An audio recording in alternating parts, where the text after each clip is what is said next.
Hi, everyone. Welcome to episode 46 of the All Dolphins podcast on YouTube, where you can download, subscribe, like, share, all that good stuff, wherever you get your audio podcasts on the Fans First Sports Network under Miami Dolphins Insider. 46, Don Bessalou, defensive back from the late 70s, early 80s. And I have to take a sack of Big L for yesterday, not even thinking about Duke Riley for episode 45. Eesh, that was bad. Sometimes you oversights. That's a very good point.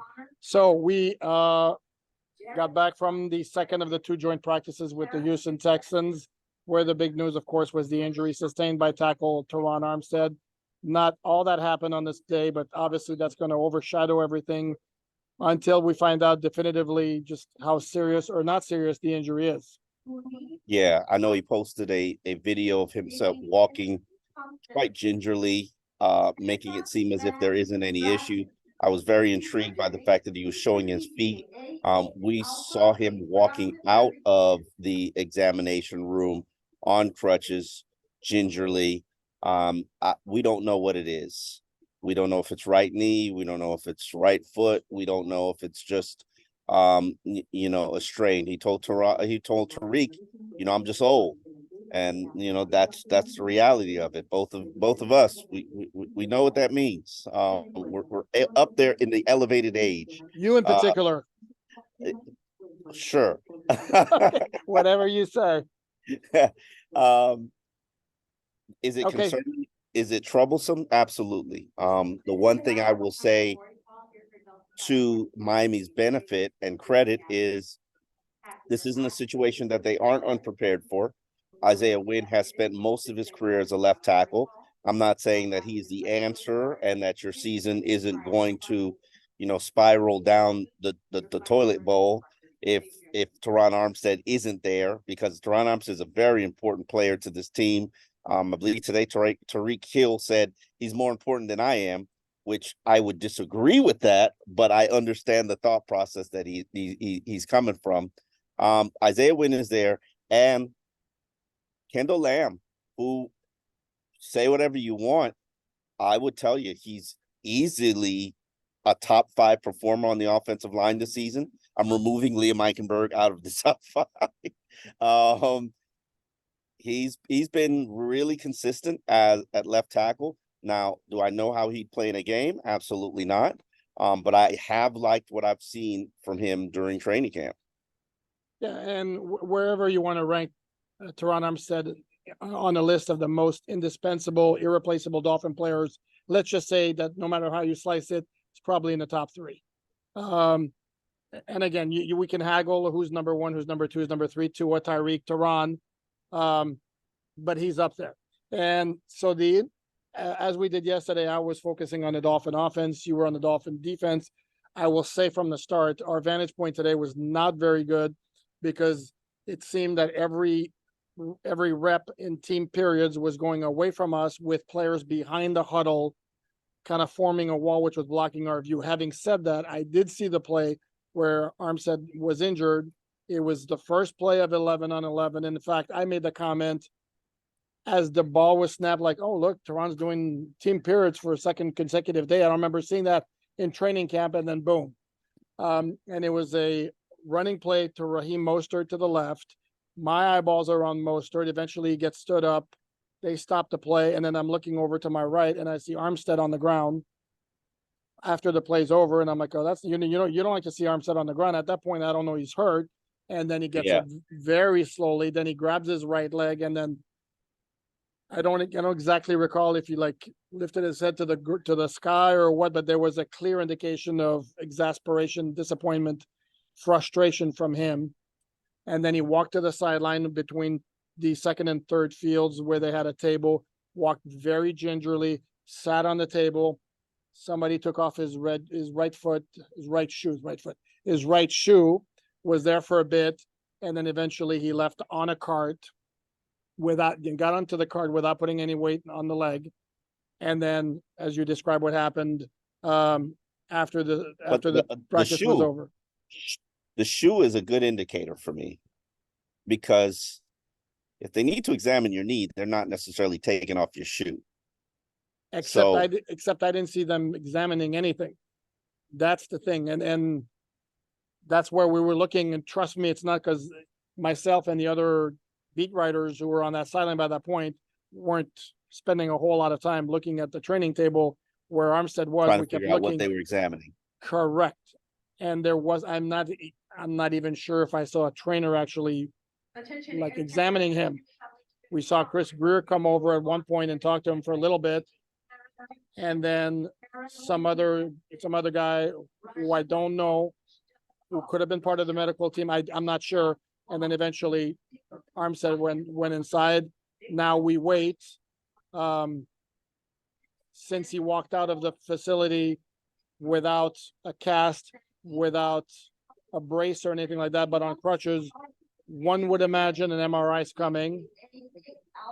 Then obviously when the results come in, we'll find out more. Obviously, I'm not sure if I'd say that the season's spiraling down the toilet bowl if he's out, but we can't also understate the significance of what that injury would be if he's going to be out for a period of time. Absolutely. I look at it from the standpoint, I always equate a player's absence to how many games is he worth. For instance, Xavier Howard is worth probably 2 to 3 games. Jalen Ramsey's worth 2 to 3 games. Tyreek Hill is probably worth 4 to 5 games. Terron Armstead is probably worth 3 games in terms of win-loss total. So his absence would be very, very bad for the Miami Dolphins. But let's move on to the action. Give the people what they want to know other than panic, widespread panic and concern. Just tell them how Tua looked, because you that's all they want to know. Yeah, pretty much. But I will say he looked better than he did Wednesday. When he actually didn't look bad, but he did have 2 pick sixes, and yeah, as you mentioned before, you can't overlook the interceptions. And Tyreek Hill was talking after practice. Yeah, I like that he's doing it here because he's trying things and all that. That's all great and dandy. You still don't want to see picks. You don't want to see picks, but you also don't want to see conservative play. You don't want to see checkdowns. I always prefer an aggressive style in practice. Now, I agree, but there were checkdowns too, and especially if you recall, and this was one of the rare instances where both you and I actually were able to watch at the same time when they did that last 2-minute drill. Yes, he was in a perfect situation to win the game. He just got greedy. No, this is they stopped the drive. They stopped the drive. Remember, there was like 3 seconds left, and for some reason, today. And if you recall that drive, there were 6 pass attempts. Well, guess what? 5 of them went to Raheem Mostert, and he dropped 2. Well, but the fact that he's going to Raheem Mostert so often, either guys aren't getting covered. Open. Exactly. Well, but you still don't like to see that from your offense. Nothing but checkdowns. Also, although I will say that Tyreek Hill was not part of that drill. He converted a 3rd and 10 with an 11-yard pass to River Craycraft. The one throw that wasn't. No, I'm sorry, a 4th and 10. It was a 4th and 10. Correct. To keep the drive alive. Game could have been ended. Situational period could have been ended. Yes. And I also wanted to see what happened in that 3 seconds before they ended the drill. They had 3 seconds. I don't remember the yardage that they were on, but he had one more play left in his 3 seconds, and they wouldn't give it to him. And I understand why they wouldn't give it to him, because there's a risk of a lot of players getting injured in that situation. Because it was a ball going thrown to the end zone. Yeah, that makes sense. No, so why take the risk? Okay. Why? I understood why take the risk, but I still would have wanted to know what would have happened. Okay. Now I will repeat what I said before, just to couch the fact that there was so many dump offs on that last drive. Is that Tyreek Hill was not taking part in that, nor was Jalen Waddle, obviously, because he didn't practice again. So outside of that, on the other side, when they were on my field, which was the middle of the 3 fields, Tua had some nice throws. It wasn't like lights out, but it was a solid performance. Had a very long, nice completion down the middle of the field to Braxton Berrios, who again balled out. I like the guy tremendously as a receiver. He looks good. Although I will say this. Tremendously? Hold on. Tremendously? Oh, no, I like him. I like him a lot. Yes, I like him a lot. Tremendously? Yes, I like him tremendously. Yes. Clear number 3. I like Chosen too, but I'm not sure Berrios has not outplayed. Berrios has outplayed Chosen. But the point I want to make is after the Dolphins' last 2-minute drill, then it was Houston offense versus Dolphin defense. While that was going on, everybody's watching from the sideline, and we saw Braxton Berrios walk off the field accompanied by a trainer. Don't know what's going on. I couldn't tell you any signs of anything that he showed. Just want to point that out, that if we don't see him play on Saturday, maybe there's an issue there. He shouldn't play on Saturday. Gotta play somebody. Yeah, that's what you got 6 to 12 receivers on the team for. And I mean, that leads me to my question of whether Tua should play. And I don't know how I feel about that. Shaky offensive line, limited weaponry. Are you really going to play Raheem Mostert? Does he need to play, considering Raheem is probably in the Terron Armstead camp of injury-prone guys? I don't know. Does Tua need the work? You understand what I'm saying? Answer that question. Does Tua need the work? Here's the thing. No, probably not, because again, if there are guys who are not going to be there, and if Tua needs to work, he needs to work with the offense that the Dolphins are going to take into September 10th.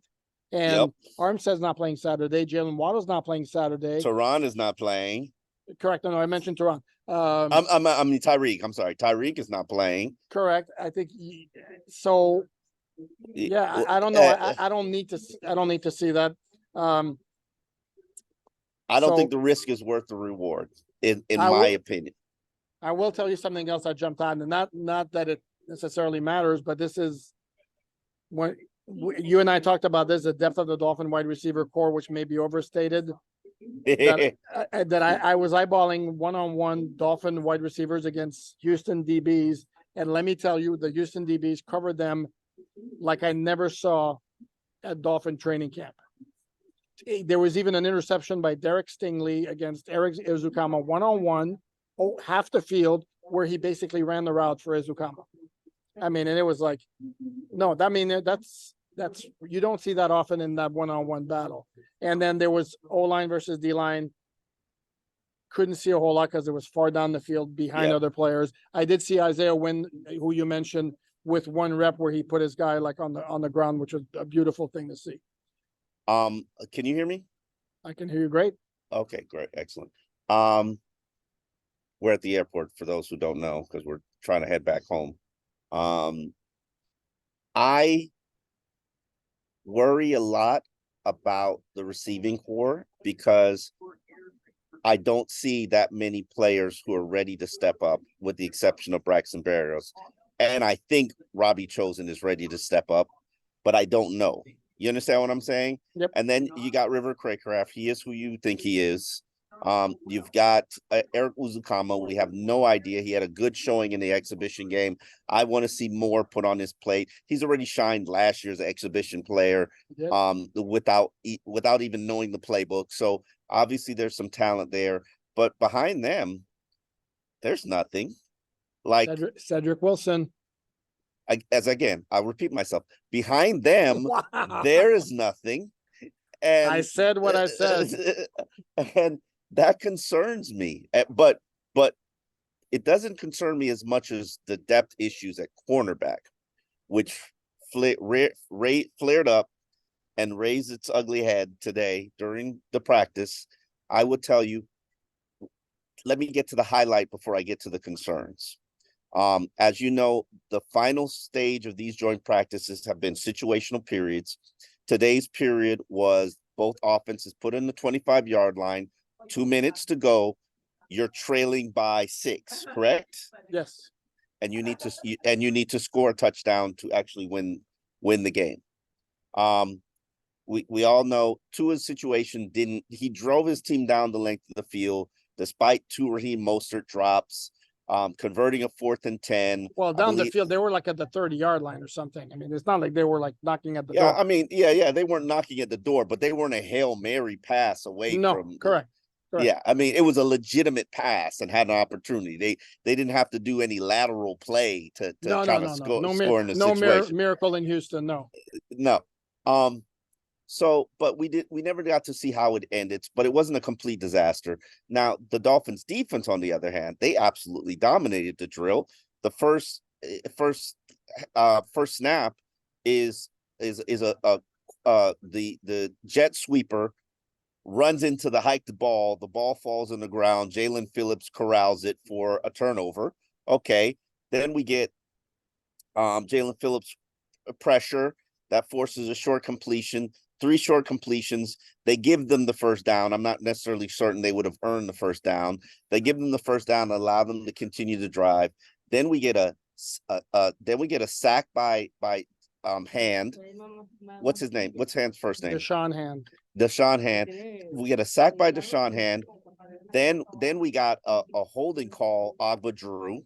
And then Duke Riley strips Dalton Schultz of the football. You called it an interception, you called it a forced fumble from recovery, but it's another turnover. So a very strong situational period performance. But overall, I got to tell you, from what I could see, and there were periods where I could not see practice. When they went to the far field, they're blocking, the offense is blocking your view.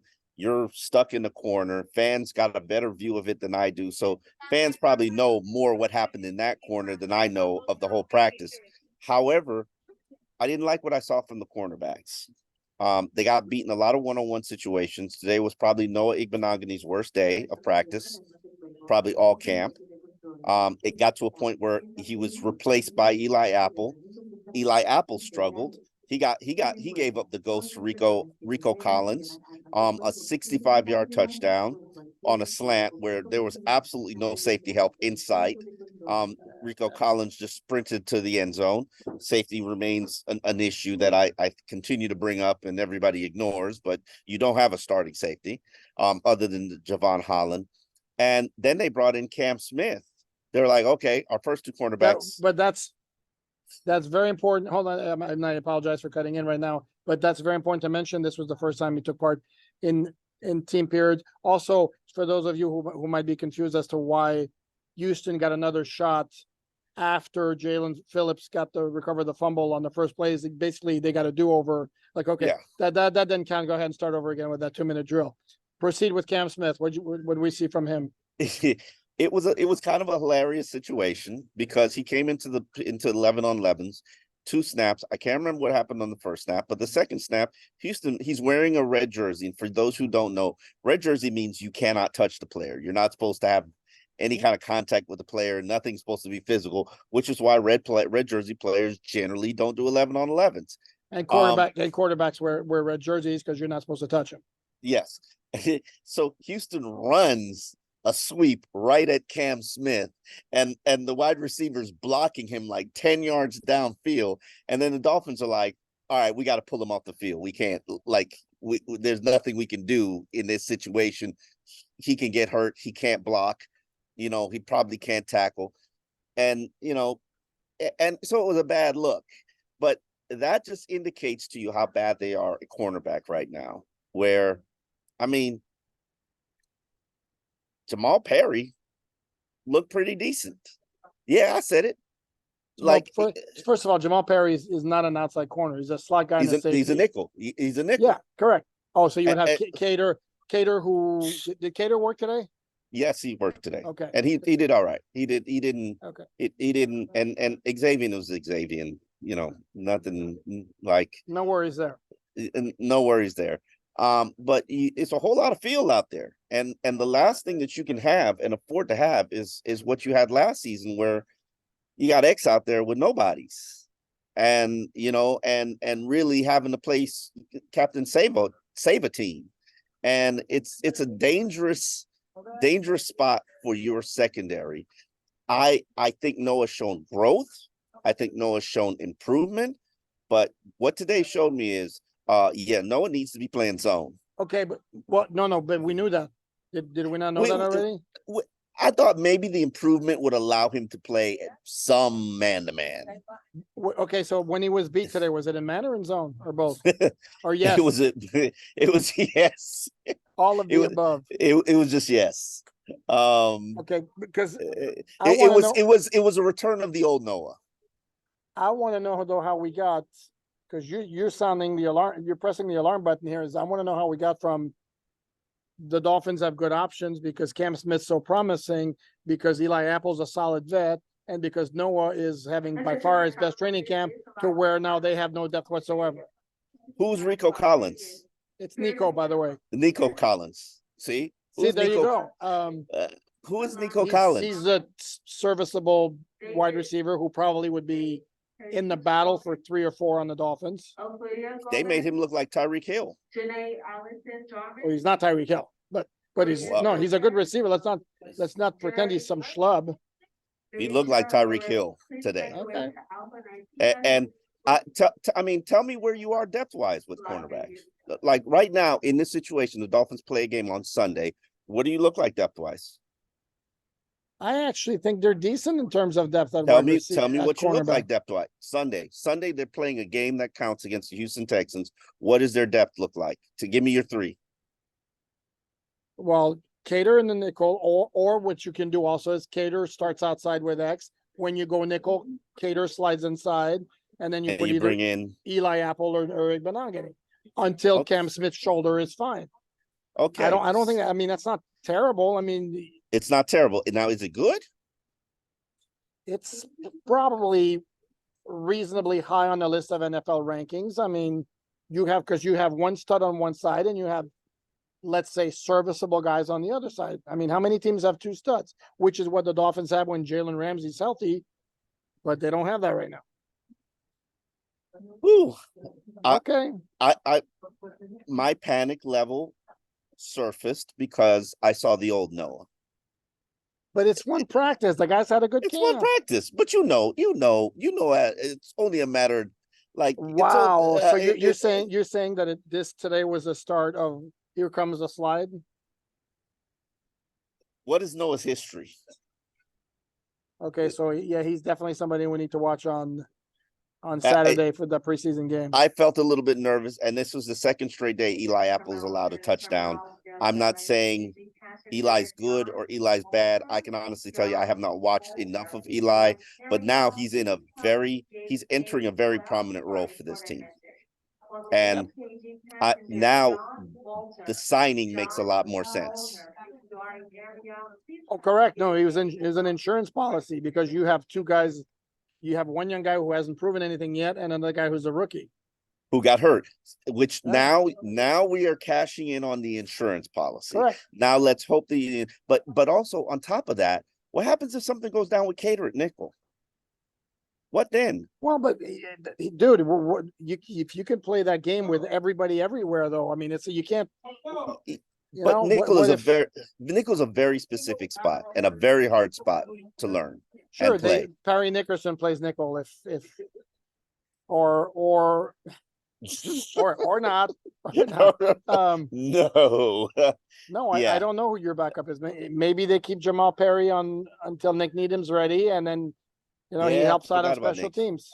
I forgot about Nick. I did forget about Nick. Well, at this point, I think he's not going to be. Yeah. How long do they begin the season on the PUP? It's 4 games. They switched the rules a couple of years ago, and what used to be 6, now it's 4 games. Yeah, I mean, we could pretty much write that in pen. Nick is not going to be playing for the first 4 games of the season, and let's hope that he comes back relatively quickly, and that will alleviate some of my concerns. But then it could be like Brandon Jones, where coach acknowledged, trying to play through this knee issue, other things start to flare up.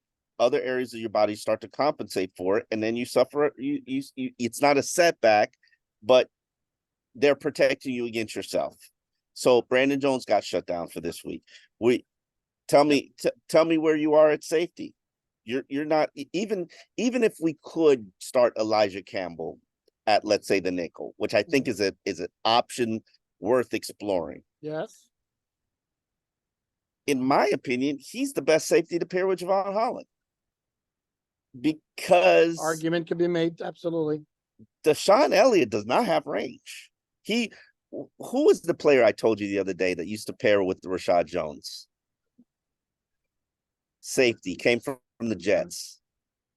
They cut him. God. Jesus, not Jeremiah Bell, is it? No. I can't remember. They cut him like in the second year. He was a Mike Tannenbaum signing. But the point I'm trying to make is I don't see range there. I don't see him playing center field, deep center. Javon's freed up to go do everything. Right now, if I'm looking at this defense and I'm Vic Fangio and I'm being really honest with myself, Javon Holland can't do anything but play center field because I don't have any other safety who serves as the last line of defense. Yeah, and that would be Verone McKinley's forte, but it's not somebody I actually haven't noticed him. I think he had one pick one time maybe in a practice. Yes, haven't really noticed that much. And now, since you brought up the cornerbacks and the injury issues, let's do our little bookkeeping here. Some of the guys who didn't practice: Jalen Waddle, again Alec Ingold, again Miles Gaskin, Liam Eichenberg did not do any team. And then you mentioned the cornerback issues. Well, Justin Bethel again was out. Jalen Ramsey again was out. Keon Crossan again was out. And Braylon Sanders, another wide receiver, again was out. I think that pretty much is the entire Austin list. Jackson didn't finish practice. No, he did not do team periods. And I'll be honest with you, again, because our view was obstructed and I could only see pretty much the left side of the Dolphin offensive line, I couldn't tell you who lined up on right tackle. It's actually possible that he didn't do any team periods, and I really wouldn't know. And it sucks. And this is the part where I'm going to point out. We apologize, and we in terms of setup for the media, Miami Dolphins, major thumbs up because it kicks butt. We appreciate you. Yeah. Houston Texans, not so much. When we go on the road and we see what situations other teams are working with, like I told the Houston beat guys, like, you guys got to complain. This is not acceptable. This is not up to standard of what your job and responsibilities are, where fans literally have a better view of practice than the media. Like, who does that? Like, are you serious? Not only can fans view the practice, they could film the practice. We can do neither. Like, are you kidding me? Anyway, let me get off my soapbox. We digress. I should mention Richmond Webb again was a visitor at practice, looking just as massive as he did the previous day. He apologized to me on Twitter for blocking my view, and I was just like, man, bro, if that's what offensive linemen looked like back in the day, like, holy crap, like, you couldn't get around that guy. No, he was a little slimmer, and he's before your time. I will tell you, as a rookie first round pick, he was a 9th overall pick in 1990. That first year he came in, the wall he provided in front of Dan Marino was astonishing. Like, the guy was a baller from the start. I mean, wow. We digress. And I love Richmond, but I don't want to make this a nostalgic. They say they love our old stories. Oh no, he was, and then I'll continue. In 1990, this was one of those years where the Dolphins doubled down with offensive linemen, first round, second round. In the second round, they took Keith Sims, guard from Iowa State, who also was really good. Can you imagine the Dolphin draft where they actually hit on offensive linemen? Oh, but they did that year, and I mean, they could. I mean, one in recent history. Yeah, and as I recall, I think they've done it 3 times in the history where they went offensive linemen in the first and second round, and they did it in 2020 with Austin Jackson and Robert Hunt. Don't be nice. Come on, be nice. Be nice. Remember, be nice. Be nice. Yes, I said next week, Dolphin fans, you're going to get positive Omar. I am going to be positive for an entire week. Nothing but positivity. I promise it to you. How am I going to be able to handle that? Why I need to prepare for this? Nothing. Listen, because fans complain that I'm always so negative and I'm always the glass half empty. I'm going to do nothing but shower you with positivity. What are you going to say? We'll see how long that lasts. Well, are you going to say I'm going to be positive? I'm positive they're going to suck. How's that? No. I'm going to ignore all the warts and just tell you the good stuff. Okay, well, let's talk about some good stuff today. Like, from your end, from your defensive observations on alldolphins.com. Jalen Phillips again. You know what's funny? That he talked in the media session and he said, yes, last year's game he played against George Fant and he couldn't do a single thing. And he had a very ineffective game. he dominated George Fant. Like, I would cut George Fant based on what I saw the last 2 days. I'm Well, like, he's a backup though. Yeah, I know he's a backup, but I mean, I'm sorry, I digress. He's a backup who wound up starting for the Jets last year when their offensive line was a complete mess. Yes.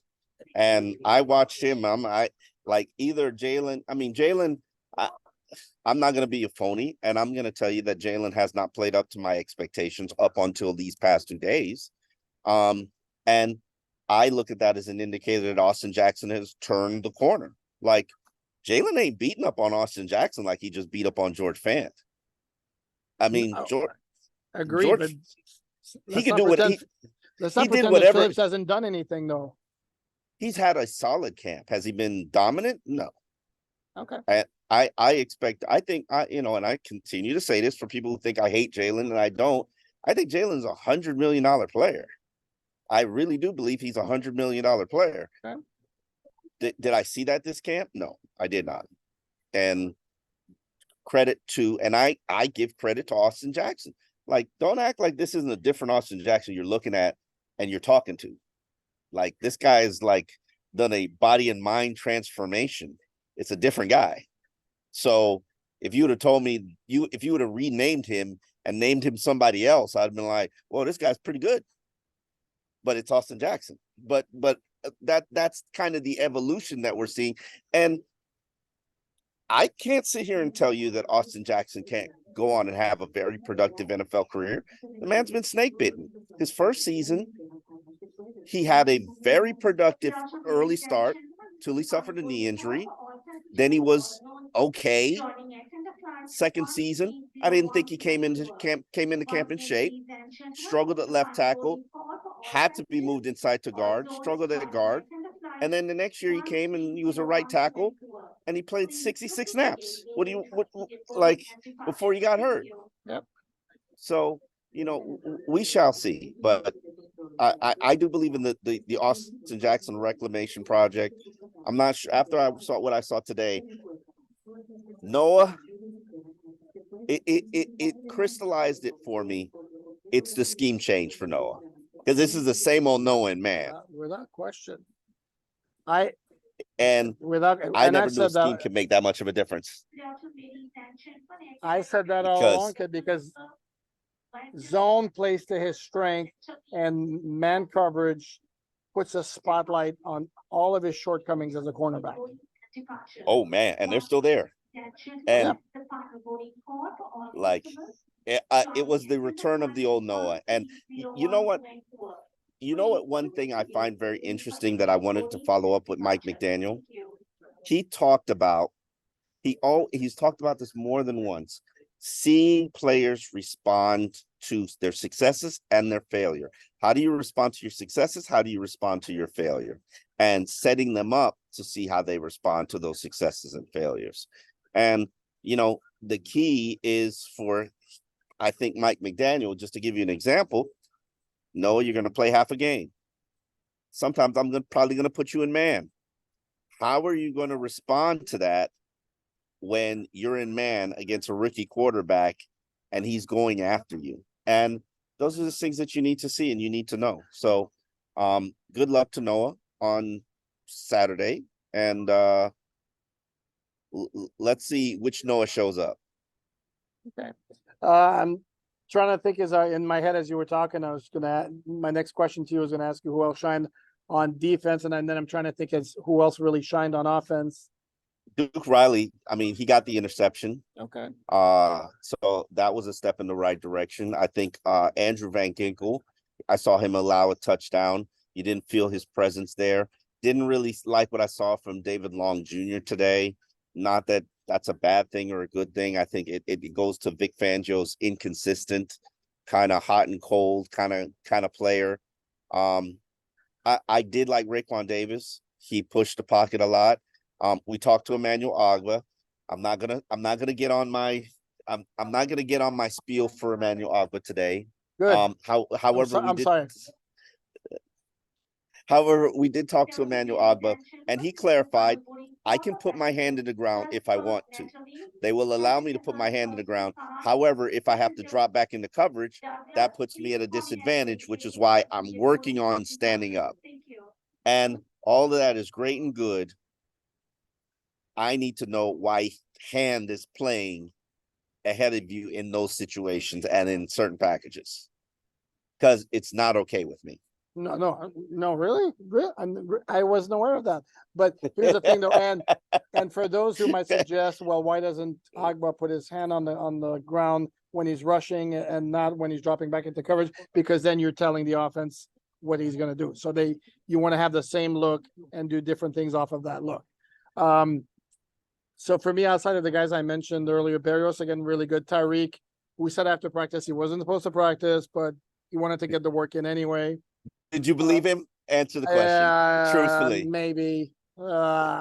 Sure. But again, he was a factor. They can't cover him, which is really nothing new. But outside of that, again, there were some good throws. Oh, I got to mention one play that really stood out. That was very cool. This was 7-on-7 in the red zone. I want to say it was Mike White who's a quarterback. May have been Skylar Thompson. I apologize if I'm wrong there. And it was a touchdown pass over the middle to rookie tight end Julian Hill, who had to go up in the back of the end zone to make the catch. Comes down with the ball, and who's right behind the back of the end zone in that spot but Mike McDaniel. And Hill bumps into him hard enough that McDaniel's glasses go whoops on the ground. So now Julian Hill has scored a touchdown on a really, really nice catch. And the first thing he does, he's like, he is getting in a hurry, bending down, picking up those glasses. Here you go, coach. Let me sprint back to the huddle. That was a cool play. And there was another touchdown pass similar from the other one, either White or Thompson. I don't remember which. Same type of pass over the middle on a 7-on-7. Nice play. In that particular period, Tua had 4 attempts. It was 2 incompletions and 2 dump offs to the running backs. So that wasn't good overall, though. Again, it was a solid B-type performance by Tua, better than it was on Wednesday. Yes, and Tyreek confirmed Tua's trying things. Tua's experimenting, even though certain fans, won't call their names, certain, not fans, but media members, do not believe that this is experimentation. They think that this is just Tua's propped up by his weaponry. Not going to call any names. It doesn't look great, but it's okay. It's okay. Now, the game changes when they start game planning and start practicing those game plans. I mean, right now you're seeing a lot of experimentation, and I don't understand how fans and some media members, not going to call any names, cannot digest that. Like, he's got to know if he can make that throw. Yes, that 15-yard out to the sideline that you threw to River Craycraft that didn't get there, yeah, it's probably not a throw you can make. And some media members, without naming any names, might suggest that all the experimentation is great. It doesn't justify everything that's going on, less than ideally on offense, especially when we compare this summer at this point to last summer at this point when they were so far ahead. Having said all that, and this is going to be, they're going to be to hone in before September 10th, is they haven't had many practices where their entire group has been together because of injuries. So whether it be Terron Armstead starting at camp on PUP, Jalen Waddle now being out. So that's obviously a factor. We don't know exactly what it's going to look like in the regular season. All I'm going to say is right now at this point, not like it was at this time last year. We're going to wrap it up. Again, YouTube, All Dolphins podcast, download, subscribe, share, everything. Audio podcast, Fans First Sports Network under Miami Dolphins Insider. We will see you again tomorrow. Don't know exactly what format it's going to look like, but we will have a podcast tomorrow. And until then, Omar, we'll see you on the plane.